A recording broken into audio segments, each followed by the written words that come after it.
first 2 weeks of October of 2013 during that government shutdown period. We can't afford another downturn like that.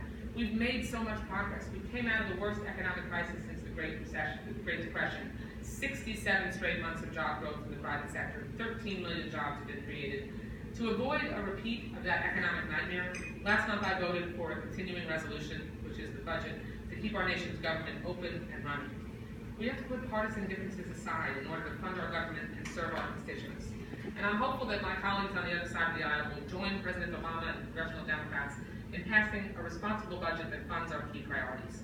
Key priorities like the Highway Trust Fund, which runs out, again, in just 2 weeks from today. We've got a lot of things coming up in the next 2 weeks. We have to transcend partisan politics.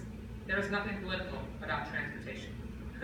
Everybody has to move people around in every community in America, and I hope that you'll join me in making your voices heard on these issues, because obviously the business community has a tremendous amount of credibility when it comes to issues like commerce. Groups like this one move our nation's common sense policies forward, and you help members of Congress understand that we have to work together. You help us understand the impact of our policy decisions on your businesses, even in these most divided times. Now, closer to home, I'm proud that we're entering the 4th year of the Early Learning Business Institute, a public-private partnership that I helped found that I like to call CEO School for Early Learning Center directors and owners. Several years ago, Robin Perlman, who does such a tremendous job with the Institute, surveyed Broward child care providers and found that most of them were struggling to turn a profit. And any of us moms who had our kids in daycare or preschool for any length of time know that these centers are often barely making ends meet.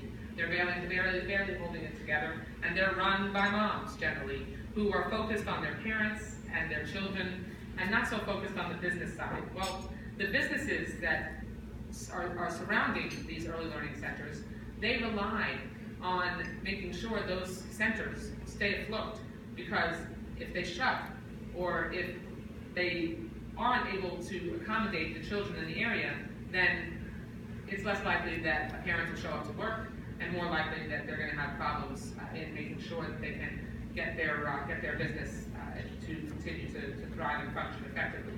So, because many of these center owners were sacrificing their own income or their savings to keep those businesses afloat, what we did was we recruited corporate partners like Wells Fargo and Florida Power and Light, who shared their business expertise with these center owners and helped these early learning businesses be able to turn things around and begin to thrive.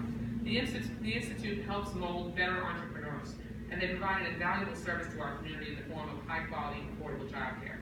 So for me as a mom and a legislator who supports family and business-friendly policies, the Institute has really been a win-win. And I also want to close by promoting and urging you to take a look at my 7th annual Small Business Workshop, which I've done for 7 years in a row now. We usually have more than 1,000 people. We hold it at the Broward County Convention Center, and it is a one-stop shop for small business owners to come and get advice, find out about assistance programs, and get the information and the tools that you need to keep your businesses thriving or to start a small business, because that really is the lifeblood of our economy locally and all across the country.